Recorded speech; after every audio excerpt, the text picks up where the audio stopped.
Halo, orang-orang yang baik hati. Dalam video ini, kita akan membahas head unit lainnya.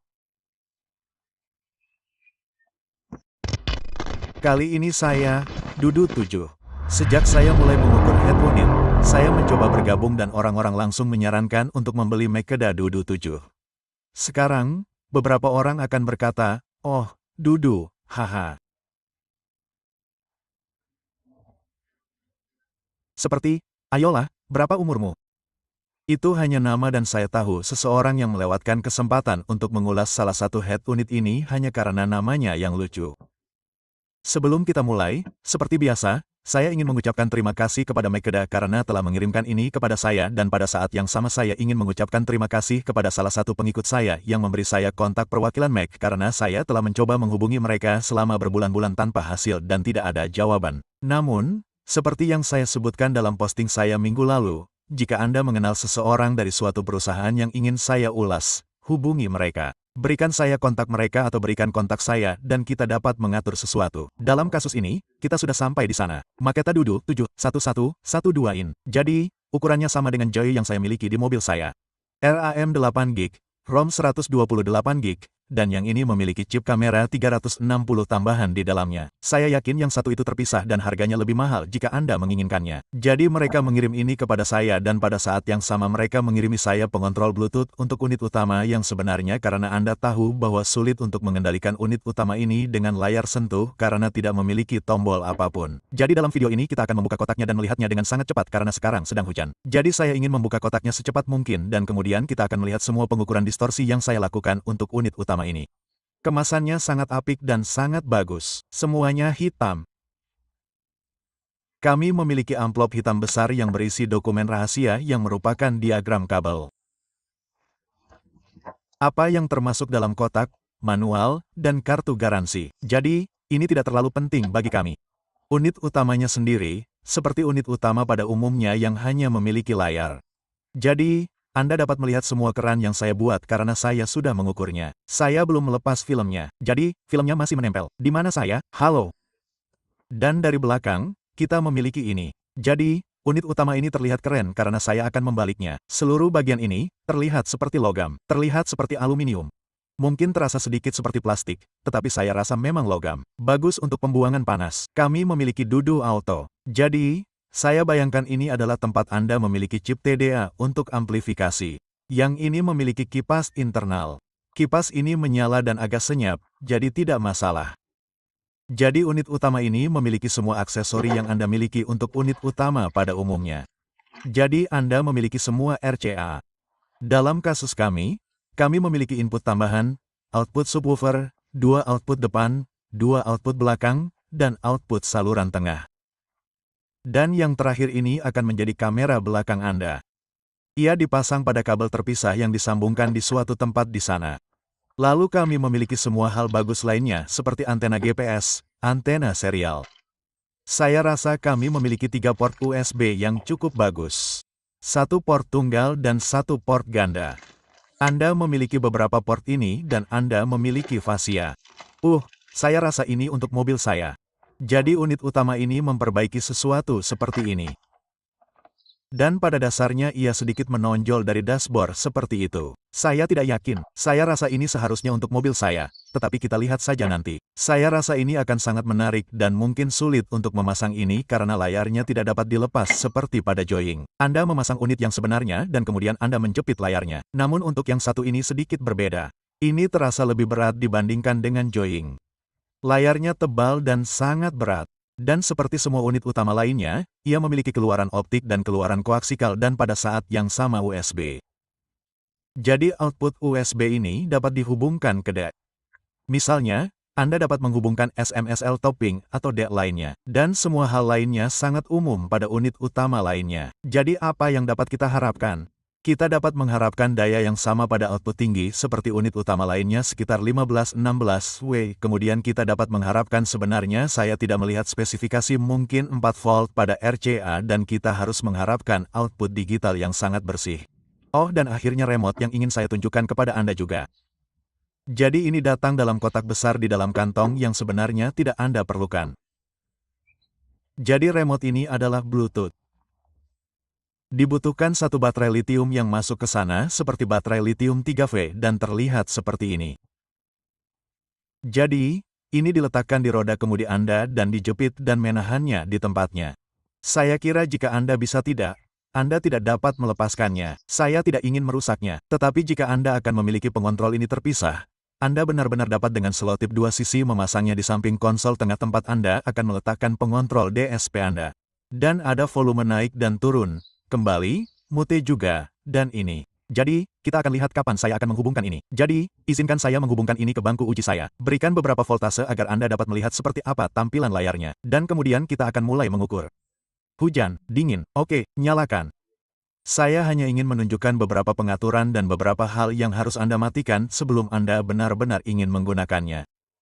Jadi, saya menyalakan voltase yang ditampilkan di sana. 13,1 volt, 133 sesuatu yang mirip. Ini menarik 1,2 amp saat idle, tanpa ada yang diputar. Ini adalah layar selamat datang Anda yang biasa. Semua navigasi ada di bagian bawah. Ini semua pada dasarnya adalah aplikasi Anda dan semuanya. Ini sudah memasang beberapa power amp karena saya mengukur nada uji dan semacamnya. Dan kemudian beberapa nada. Jika kita akan masuk ke pengaturan, mari kita mulai. Jadi yang ini adalah Duty 78 core. Bahasa Indonesia, Maketa Duty 7 dari semua spesifikasi seharusnya menjadi yang teratas dalam hampir semua head unit Android. Pada dasarnya, ia memiliki perangkat lunak terbaru, perangkat keras terbaru, prosesor terbaik, pada dasarnya yang terbaik yang bisa Anda dapatkan. Anda dapat melihatnya berjalan pada Android 13. Dan kemudian jika kita pergi ke sana dan kita akan memeriksa semua tanggal. Jadi kita memiliki pembaruan tanggal 24 Desember MCU, tanggal 24 Januari Bluetooth, tanggal 24 Agustus. Pada dasarnya ini hampir yang terbaru yang bisa Anda dapatkan dari Android dibandingkan dengan AutoTo yang menjalankan firmware yang sangat lama tetapi cepat, dioptimalkan. Namun, yang ini adalah yang terbaru dan terhebat. Jadi sekarang jika kita akan beralih ke suara, secara default, DTS ini adalah 4.1. Jika Anda mengaktifkan DTS ini, respons frekuensi tidak akan datar dan akan ada beberapa hal aneh lainnya. Jadi hal pertama yang Anda lakukan saat Anda mematikan DTS head unit ini. Saya yakin Joying memiliki hal yang sama secara default dan itu hanya melakukan hal-hal aneh dengan semuanya. Anda memiliki equalizer, bahasa Indonesia, jika Anda akan ke sana, sesuaikan nilai, itulah nilai EQ Anda. Jadi itu sebenarnya menunjukkan seberapa banyak plus atau minus yang ingin Anda tuju. Jadi EQ ini dalam hal ini lebih baik daripada penggabungan dan AutoTo karena keduanya tidak menunjukkan nilai apapun. Anda tidak dapat mengubah frekuensi. Jadi ini adalah EQ grafis, tetapi Anda dapat mengubah key jadi key berubah dari 7 hingga 8, yang bagus. Ini adalah beberapa preset yang tidak benar-benar digunakan oleh siapapun. Tetapi dalam pengaturan, yang ingin saya tunjukkan kepada Anda adalah jika kita akan ke sini. Itu dia. Resolusi koaksikal serat. Jadi Anda dapat memilih di antara nilai-nilai ini yaitu 24 bit 48 kHz, 96K dan 192K. Jadi saya memilih 96K. Ketika saya menghubungkan unit kepala ini ke DEC mengambil sebagai 96. Namun, respons frekuensi saya masih hanya 48K. Jadi, ini menarik. Mungkin ada hubungannya dengan pemutar. Jadi, saya hanya perlu bermain-main dengan pengaturan. Bahasa Indonesia, kemungkinan besar Anda akan bisa mendapatkan 96K karena seperti yang saya sebutkan, ini berjalan pada perangkat lunak terbaru. Jadi, itu harus dapat melakukan semua yang Anda inginkan. Hal lain, seseorang bertanya kepada saya kapan saya akan meninjau unit kepala ini untuk memeriksa ulang level RCA subwoofer. Jadi, jika kita akan menggunakan suara tingkat lanjut, begitulah. Di muka, Anda memiliki level sub. Secara default, diatur pada 0. Jadi, Anda dapat menaikkannya hingga plus 10. Dan kemudian pada RCA subwoofer, Anda akan mendapatkan output yang sama seperti di bagian depan.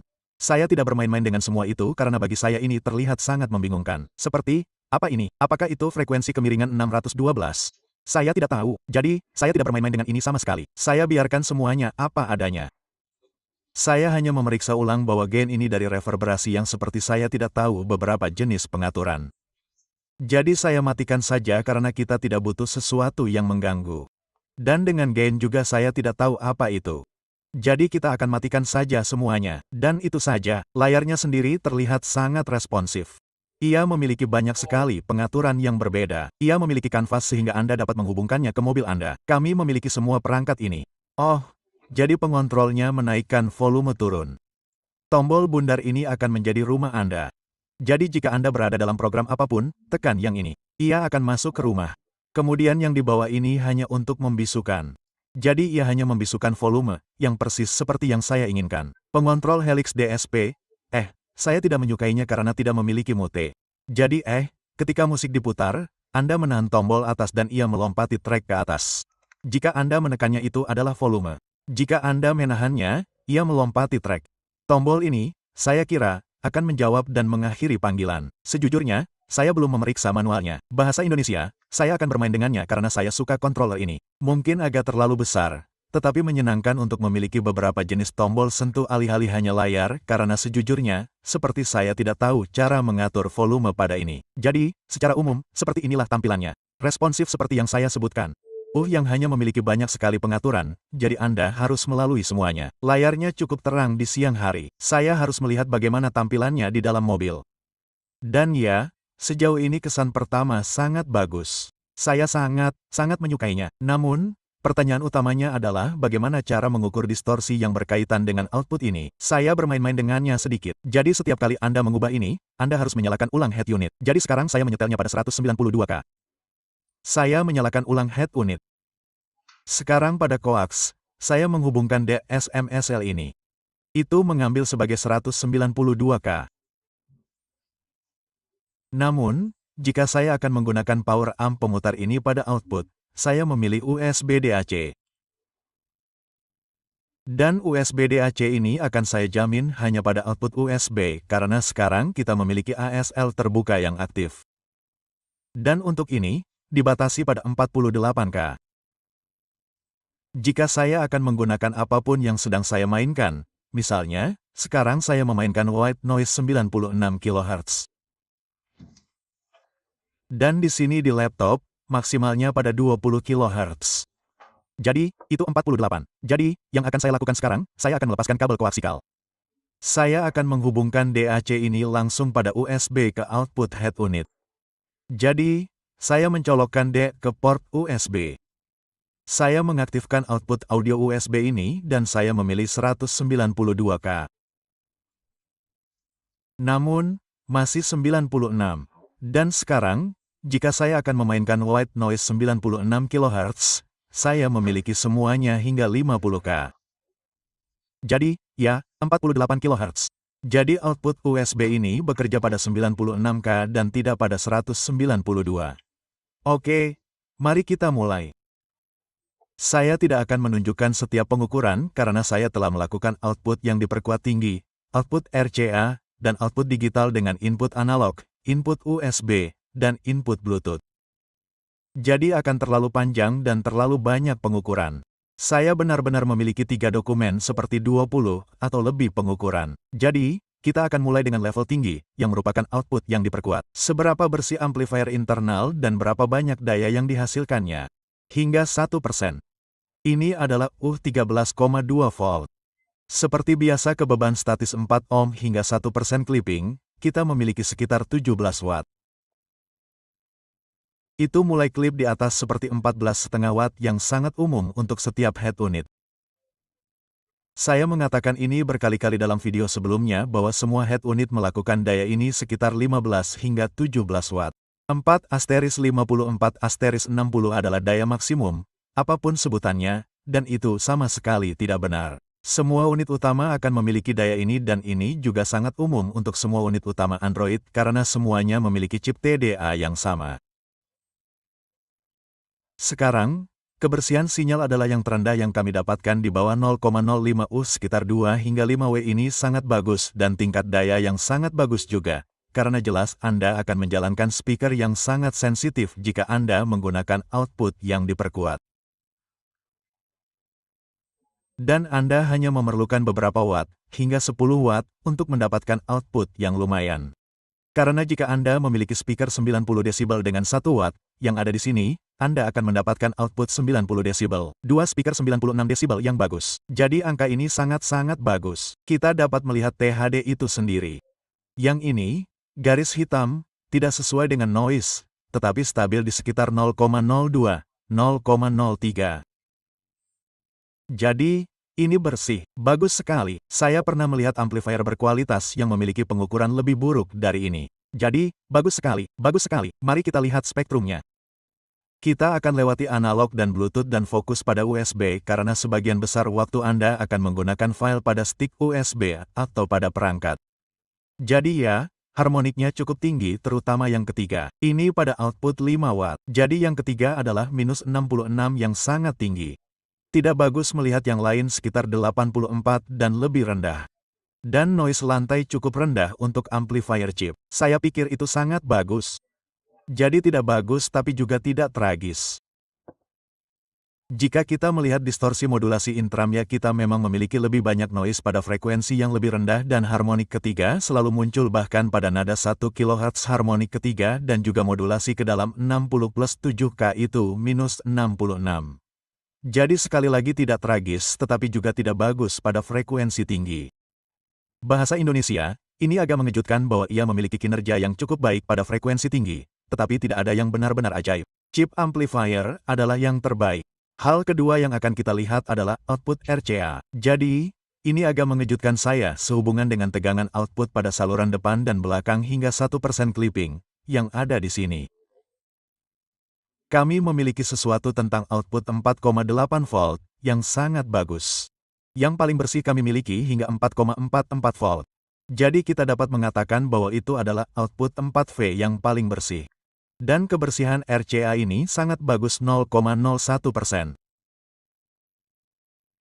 THD itu sendiri yang ada di sini pada volume yang lebih rendah seperti 1 hingga 2 volt di sini, Anda dapat melihatnya turun ke 0,002 yang merupakan hasil yang sangat bagus. Distorsi sangat rendah. Hanya sedikit lebih banyak noise dibandingkan dengan DSP atau sesuatu karena DSP akan berada di suatu tempat di sini 0,001. RCA hebat. Sekarang, saya akan dengan cepat menyentuh RCA subwoofer. RCA subwoofer, saya mengukurnya. Jadi, voltasenya sama persis. Kita punya 4,8 lebih dan 41 per 2 volt. Sangat bersih. Memang ada sedikit lebih banyak noise dan lebih banyak distorsi. Namun, output subwoofer ini adalah output rentang penuh.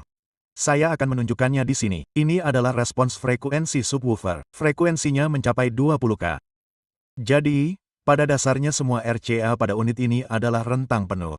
Jika Anda melewatinya, itu akan menjadi subwoofer. Namun jika Anda tidak melewatinya, Anda dapat menggunakannya sebagai output terpisah untuk, entahlah, saluran tengah, apapun. Namun ada saluran tengah, THD versus frekuensi pada 1 volt. Kita melihat bahwa semuanya didominasi oleh noise dan THD sangat-sangat rendah. Anda dapat melihat di sini turun ke 0,02 dan di bawahnya. Jadi distorsi sangat bagus pada RCA. Ini adalah spektrum pada RCA pada saya yakin 1 volt. Anda dapat melihat benar-benar tidak ada apa-apa. Gelombang super bersih. Hanya harmonik ketiga, kelima dan ketujuh sedikit, tetapi Anda dapat melihat di bawah 95 desibel. Jadi RCA pada benda ini sangat bersih. Modulasi intem persis sama, sangat-sangat bersih, hanya satu titik kecil pada harmonik ketiga minus 90 desibel. Sangat-sangat bersih, frekuensi tinggi persis sama. Kami memiliki harmonik terendah pada minus 65. Jadi sebagai ringkasan, RCA pada benda ini sangat-sangat bersih dan tidak masalah apakah itu RCA subwoofer atau RCA saluran lainnya. Sekarang di sini saya akan menyentuh Bluetooth. Jadi Bluetooth adalah kabel aptX HD dan Anda dapat melihat ini adalah nada 1 kHz pada output RCA dan bersih. Ini hampir sama seperti yang kita miliki dengan output USB atau analog. Jadi, USB, untuk beberapa alasan, analog, yang merupakan input tambahan, jika Anda menggunakannya, noise sedikit lebih tinggi, tetapi harmoniknya lebih sedikit, dan semua USB memiliki noise lantai yang lebih rendah dan sedikit lebih banyak, saya tidak tahu. Apa ini? Hanya hal acak dan pada Bluetooth, Anda dapat melihat hal yang sama, tidak ada yang bersih pada Bluetooth. Pada Bluetooth, bahkan modulasi intra, ya, pada frekuensi yang lebih tinggi, kita selalu memiliki lebih banyak noise. Dengan Bluetooth, ia memainkan hingga 20K. Jadi pada Bluetooth aptX HD, kita memiliki respons frekuensi hingga 20K dan itu seperti minus 64. Noise ini pada frekuensi yang lebih rendah dalam modulasi juga menakjubkan. Harmonik kedua minus 80. Yang ketiga ada di sini lagi sedikit lebih banyak noise pada frekuensi yang lebih tinggi. Jadi Bluetooth pada benda ini juga sangat bagus. Dan akhirnya, dan yang terpenting, mari kita bahas tentang output digital. Jadi sekali lagi, saya memiliki banyak pengukuran yang berbeda karena saya mengukur output coax, output USB, dan menggunakan pemutar internal yang sudah terpasang di unit kepala. Dan saya mengukur menggunakan power amp karena power amp memiliki pengaturan yang saya tunjukkan sebelumnya bahwa Anda dapat memilih output dan laju sampel dan yang lainnya. Jadi saya akan menunjukkan ini kepada Anda. Ini adalah output coax pada unit kepala. Nada sinus 1 koh menggunakan pemutar internal atau power amp adalah sama. Namun, jika kita melihat modulasi intertem 60 dan 7K ini menggunakan pemutar internal yang masih bagus. Ini seperti minus 100 dan semuanya turun.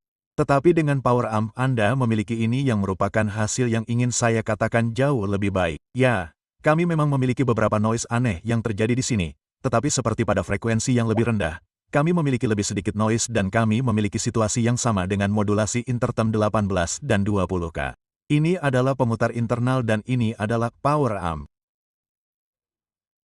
Jadi menggunakan pemutar eksternal seperti power amp atau pemutar USB atau pemutar apapun mungkin Anda akan mendapatkan hasil yang lebih baik daripada menggunakan pemutar internal untuk memutar file musik. Mengenai pengukuran aktual seperti nada waktu 1 kHz pada keduanya sama dan kami memiliki 0,003 THD ditambah noise dan 0,003 THD yang pada dasarnya tidak ada. Sekarang pada kabel koaksikal pada optik, kita memiliki respons frekuensi yang dibatasi pada 48K.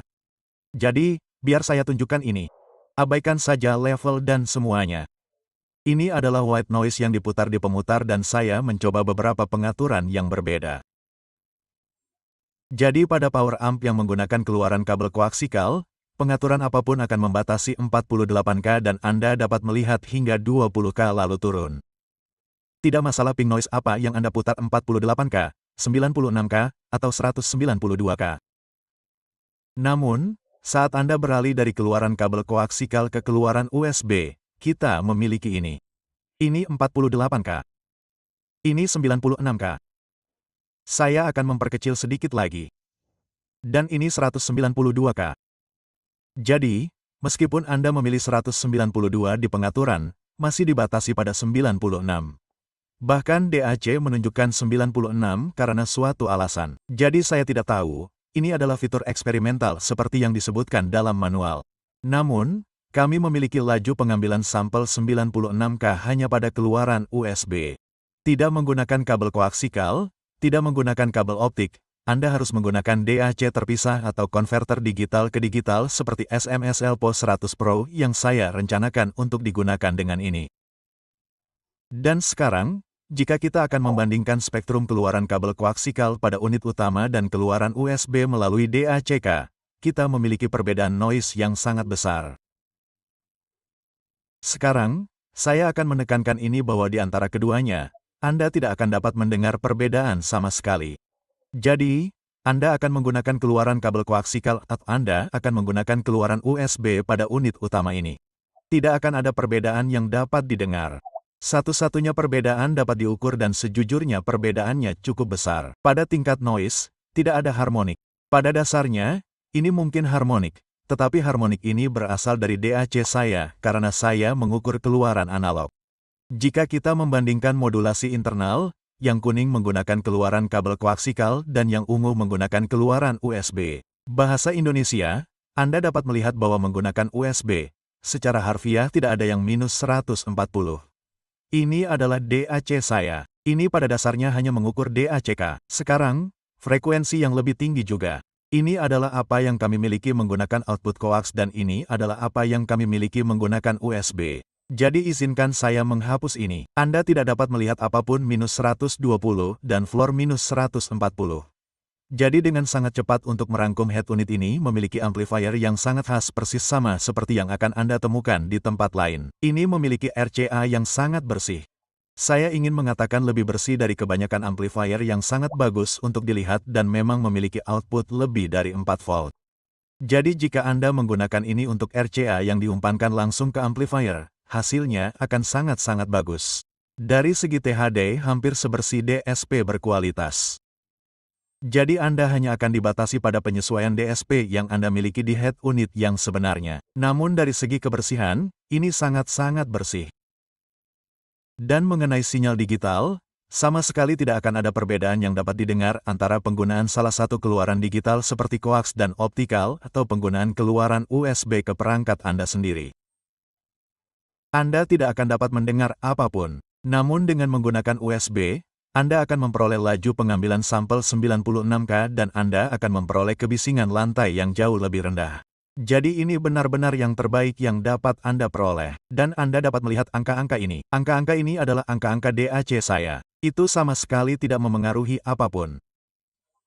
Jadi jika Anda memiliki DSP berkualitas seperti Helix yang memiliki laju pengambilan sampel 96K, mungkin Anda ingin menjalankan keluaran USB hanya karena mengapa tidak.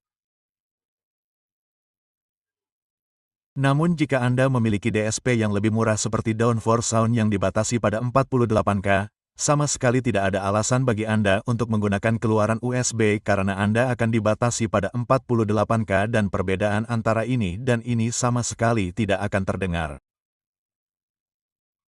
Jadi sebagai kesimpulan, ini adalah unit utama yang hebat.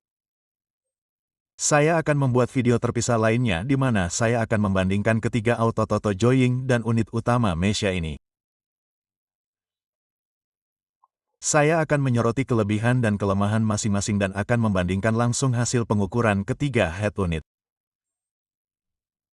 Namun untuk saat ini, saya tidak sabar untuk memasangnya di mobil saya hanya untuk melihat perangkat lunaknya, hanya untuk melihat seberapa responsifnya. Dari segi pengukuran, head unit ini sangat bagus. Sangat direkomendasikan.